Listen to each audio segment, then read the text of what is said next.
How to check spending limit on Klarna full guide. In this video, what we're going to be doing is we're going to be talking about Klarna and how you're going to be able to check your spending limit on it. So over here on Klarna's very own guided page, you can see your estimated amount to spend, you're going to tap more on your Klarna, go to your account. You're going to navigate to where it says purchase power. Follow all the prompts to check the estimated amount that you can spend on your next purchase. And your purchase power is an estimated amount based on factors such as your payment history with Klarna and other outstanding balances. Now, if you want to go ahead and increase your purchase power, which is your spending limit, you need to have a good payment history. And in the case your purchase power is not available, you might have a lot of overdue and failed payments, which will not give you an estimate of your spending limit.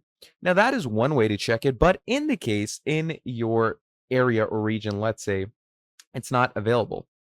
And don't worry, in that case, what we can do is we can come over here to Klarna's very own page, and you're going to go ahead and click on contact.